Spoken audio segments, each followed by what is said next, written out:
శ్రీ రామచంద్రాయ నమః. శ్రీమద్ రామాయణము అయోధ్యకాండలో 10వ సర్గ. దశరథుడు కైక. పాపిష్టి మందర ఎక్కించిన విషం బాగా తలకెక్కింది కైకకి. విషం పూసిన బాణం తగిలిన కిన్నెరలా నేల మీద పడుకుందామె. తాను చేయవలసింది బాగా లోపల ఆలోచించుకుంది. అంతా మెల్లిమెల్లిగా మందరతో చెప్పింది. మందర మంత్రానికి కట్టుబడిపోయి ఆమె చెప్పినట్టే అంతా నిశ్చయించుకుంది. విచారిస్తూ నాగకన్యలా వేడి నిట్టూర్పులు తీసింది. తనకి సుఖం కలిగే మార్గమే ప్రతి ముహూర్తం విచారించింది.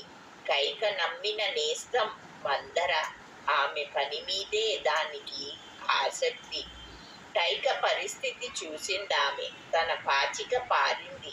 కార్యం సిద్ధించినట్టే సంతోషించింది. దృఢమైన నిశ్చయంతో మొహం బుంగలా పెట్టుకుంది కైక. కోపంతో కనుబొమలు విడివేసింది. క్రింద పడుకుంది. రంగురంగుల పూలదండలన్నీ తీసి పారేసింది. దివ్యమైన నగలన్నీ విసిరేసింది. ఆ దండలు, ఆ నగలు ఆకాశం మీద చుక్కలా నేల మీద ఎంచక్కా మిలమిలలాడాయి.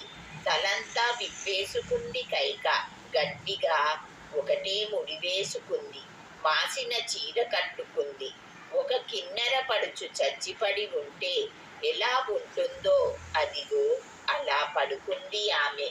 రాముడు అభిషేకం జరగాలని ఆదేశించి కొలువులో వాళ్ళని అందరినీ పంపించేశాక దశరథ మహారాజు అంతఃపురంలోకి వెళ్ళాడు. రాముడి అభిషేకం ఇప్పుడు నిశ్చయమైంది.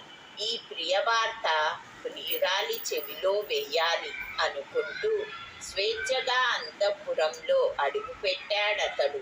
అది కైక అంతఃపురం.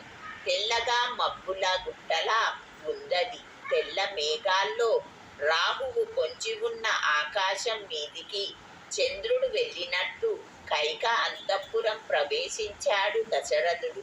కన్నుల వైకుంఠం కైక అంతఃపుర. చిలకలు, నెమళ్ళు, క్రౌంచ పక్షులు, హంసలు మధురంగా చూస్తున్నాయి.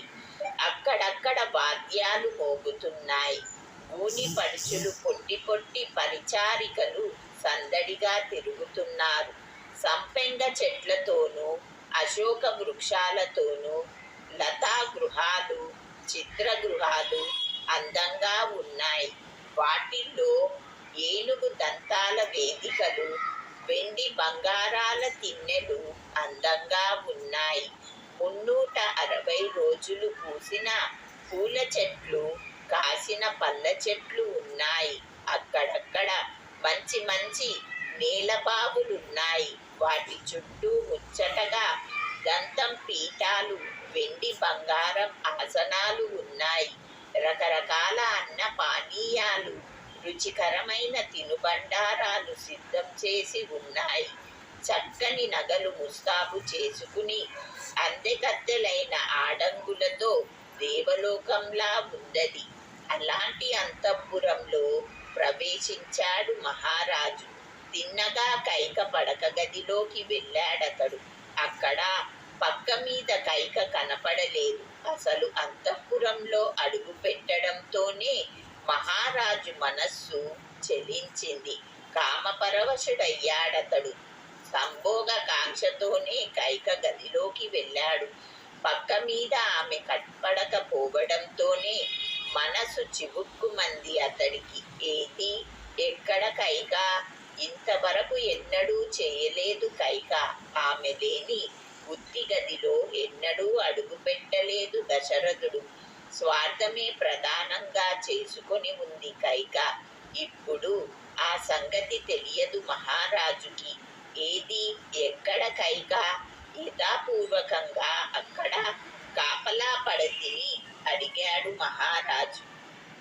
దేవా, భయపడుతూ చేతులు జోడించి చెప్పింది పరిచారిక. దేవి కోపం గదిలో ఉంది అంది. ఆ మాట అనడంతోనే మహారాజు గుండెలలో రాయి పడింది. కలతపడిపోయాడతడు. విచారి నివారించాడు. గబగబా కోపం గదిలోకి వెళ్ళాడు. తగని విధంగా కింద పడుకుని ఉంది కైక. చూశాడు, దుఃఖపడ్డాడు. ముసలి మహారాజు పాపం ఏ పాపం ఎరుగడు.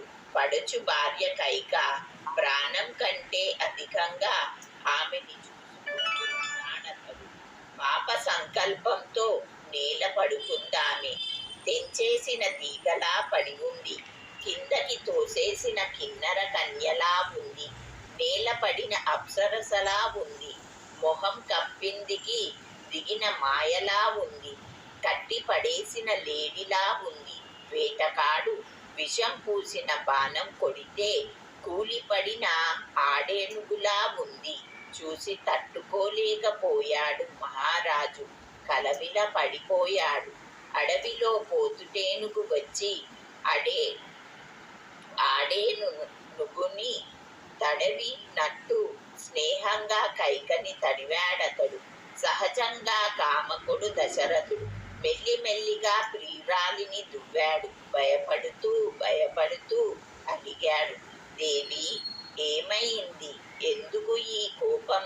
ఎవరన్నా ఏమన్నా అన్నారా? తిట్టారా? అవమానించారా? ఏం జరిగిందో చెప్పు కళ్యాణి. ఇలా కింద పడుకోవచ్చా? చూడలేకపోతున్నాను. దుఃఖం వస్తోంది. నేనంటూ ఉండగా కింద పడుకోవలసినంత ఏం వచ్చింది చెప్పు. నీకు దయ్యం పట్టినట్టు బుగ్గిలో పడుకున్నావు. ఒంట్లో బావుండలేదా? చెప్పు. కావలసినంత మంది రాజవైద్యులున్నారు. ఎలాంటి జబ్బైనా ఇట్టే కుదిర్చేస్తారు. నా వల్ల ఉపకారం పొంది సంతృష్టి పడ్డవాళ్ళు మన మంచే వాళ్ళ మంచిగా చూస్తారు. లేదంటే నీకు నచ్చని పని ఎవరైనా చేశారా? లేదు. నువ్వు ఎవరినైనా సంతోష పెట్టాలంటావా? ఏం చెయ్యాలో చెప్పు. ఎవరినైనా శిక్షించాలనుకుంటున్నావా? దేవి దేవి ఏడవకు. ఒళ్ళు పాడు చేసుకోకు. చూడు, నువ్వు ఏం చెయ్యమంటే అదే చేస్తాను. ఎవళ్ళనైనా చంపేయాలా? ఎవరిని చంపమంటావో చెప్పు. చంపరాని వాణ్ణైనా సరే చంపేస్తాను. ఎవరినైనా రక్షించాలా? చంపదగ్గ వాణ్ణైనా సరే బతికిస్తాను.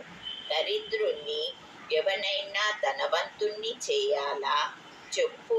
కుబేరుణ్ణి చేసేస్తాను. ధనవంతుణ్ణి ఎవనైనా దరిద్రుణ్ణి చేయాలా? నిమిషాల మీద పని అది. నేను నా వాళ్ళు 50 మంది నీ చెప్పు చేతుల్లో వాళ్ళం. నీ కోరిక కాదనడం ఏ కోశానా లేదు నాకు. నమ్ము. నీ మీద ఎంత ప్రేమో నీకు తెలియదు. నన్ను సందేహిస్తావా? కూడదు. నువ్వు ఏదంటే అదే తప్పక చేస్తాను. నీ సంతోషమే నా సంతోషం. సందేహించకు. పుణ్యం మీద ఒట్టు పెట్టుకున్నాను. సరా? సూర్యుడు ఎందాక తిరుగుతున్నాడో అందాక ఉన్న భూమి యావత్తూ నాదే. తూర్పు దేశాలు, సింధు దేశము, సౌవీర్యము, సౌరాష్ట్రము, దక్షిణాది దేశాలు, వంగము, అంగము, మగధ, మత్స్యదేశము, కోసలము, ఈ దేశాలన్నీ సమృద్ధిగా ఉన్నాయి. ధనము, ధాన్యము, సొమ్ములు, బహుద్రవ్యాలతో నిండి ఉన్నాయి. వీటిలో నీకు ఏం కావాలో అడుగు, అన్నీ ఇస్తాను. పిరికి పిల్ల, ఇలా నేల పడుకుని ఊరికే ఆయాసపడతావెందుకు? లే లే. నీకు ఎందుకు ఈ భయం కలిగిందో చెప్పు. పొద్దు మంచి తుడిచేసినట్టు నీ భయం పోగొట్టేస్తాను. ఏం కావాలో చెప్పు అన్నాడు. సర్దుకుంది కైక. మహారాజుకి మరింత బాధ, దుఃఖము కలిగించే మాట, అతడికి ఎంతో అప్రియమైన మాట ఎత్తుకుంది. శ్రీమద్ రామాయణం అయోధ్యాకాండలో ఇది 10వ సర్గ. 11వ సర్గ. కైక వరాలు. చూసింది కైక. ఏ రోగము లేదు నాకు. దారుణమైన మాటలే లంకించుకుందామే. ఎవ్వరూ అవమానించలేదు. దేవా, నాకు ఒక్క కోరిక మాత్రం ఉంది. అది తీరిస్తే చాలు. నిజంగా తీరుస్తానంటావా? అయితే తప్పకుండా తీరుస్తాను అని ఖచ్చితంగా శపథం చెయ్యు మరి అంటూ చిన్న చిరునవ్వు నవ్వింది. ఆమె ముంగురులు దువ్వుతూ మళ్ళీ మొదలెట్టాడు. కైక, నీకంటే ప్రియురాలు లేదు నాకు, అలాగే రాముడి కంటే ప్రియతముడున్నో లేడు. వెర్రి పిల్లవి, తెలియటలేదా నీకు? రాముడు మహాత్ముడు, నా ప్రాణం కంటే అధికుడు. అలాంటి రాముడి మీద ఒట్టు పెట్టుకుంటున్నాను, శపథం చేస్తున్నాను. నీ కోరిక ఏమిటో చెప్పు. రాముణ్ణి ఒక ముహూర్త కాలం చూడకపోతే బతకలేను. అలాంటి రాముడి మీద ఒట్టు పెట్టుకున్నాను. సరే, నేను నాశనమైనా సరే రాముడు చల్లగా ఉండాలని కోరుతూ ఉంటాను. తెలుసా, తక్కిన కొడుకులు, బంధువులు అంతమంది ఏమైనా సరే రాముడే కావాలంటాను నేను. అలాంటి రాముడి సాక్షిగా చెబుతున్నాను, నీ కోరిక తప్పకుండా తీరుస్తాను. ఇప్పటికైనా నా మనస్సు తెలుసుకున్నావా? చెప్పు, ఏం కావాలో చెప్పు. నన్ను ఉద్ధరించు. ఇప్పుడు నువ్వే ఆలోచించుకో. సందేహం వదిలిపెట్టు. నీ కోరిక ఏమిటో చెప్పు. నువ్వంటే నాకు ఎంత ప్రేమో తెలుసు కదా. సంశయం తగదు. తప్పక నీ కోరిక చెల్లిస్తాను.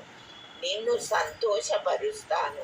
నా పుణ్యం మీద ఒట్టు పెట్టుకుంటున్నాను అన్నాడు. పాపం, చింతతో ఉంది కైక. భర్త అనుకూలంగా మాట్లాడడం సంతోషించింది. పగవాళ్లతో అయినా అనరాని చెడ్డ మాట భర్తతో అంది. మహాఘోరమైన మాట, మృత్యులాంటి మాట ఎత్తుకుంది. నీ కొడుకు మీద ఒట్టు పెట్టుకున్నావు. నీ పుణ్యం మీద శపథం చేశావు. నా కోరిక తప్పక నెరవేరుస్తానన్నావు.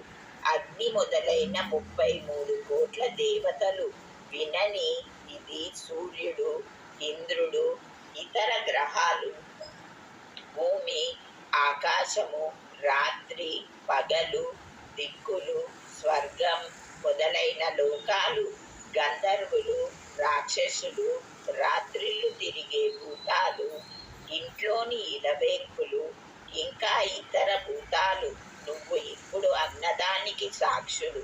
ఓ దేవతలారా, వినండి వినండి. ఎన్నడూ అబద్ధమాడని మహారాజు దశరథుడు. మహా తేజశాలి, ధర్మం తెలిసిన మహారాజు, స్థిర చిత్తుడు, నాకు వరాలిస్తున్నాడు వినండి అంది. దశరథ మహారాజుని అలా ధర్మ పన్నాలతో పొంగించి అందుకుంది కైక. మహారాజా, జ్ఞాపకం చేసుకో, లోగడ దేవాసుర యుద్ధంలో జరిగిన సంగతి తనువుకి తెచ్చుకో. ఆ యుద్ధంలో శంబారసుడు చంపినంత పని చేశాడు నిన్ను. నువ్వు తెలివి తప్పిపోయావు. రాత్రంతా నేను 1000 కళ్ళతో కనిపెట్టుకు కూర్చున్నాను, కాపాడాను. జ్ఞాపకముందా? అందుకని నువ్వు 2 వరాలు ఇచ్చావు నాకు. ఆ 2 వరాలు నీ దగ్గరే దాచుకున్నాను. సత్యం తప్పని వాడివి నువ్వు, పైగా నా ప్రియభర్తవి. అదిగో ఆ 2 వరాలు మాత్రం కోరుతున్నాను ఇప్పుడు. కొత్తవి నువ్వు ఏమీ ఇవ్వక్కర్లేదు. అప్పుడు దాచుకున్న వరాలే ఇప్పుడు అడుగుతున్నాను. అంతే, ధర్మం విచారించి నా వరాలు నాకు ఇస్తే చాలు.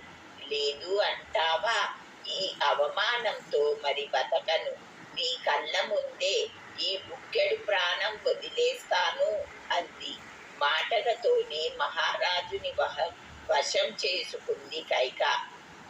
తనంతట తానే వలలో చిక్కుకున్న లేడిలా తన ప్రతిజ్ఞతో తానే ఉరిలో తగులుకున్నాడు దశరథుడు. వరాలు ఇవ్వడానికి సిద్ధపడ్డాడు.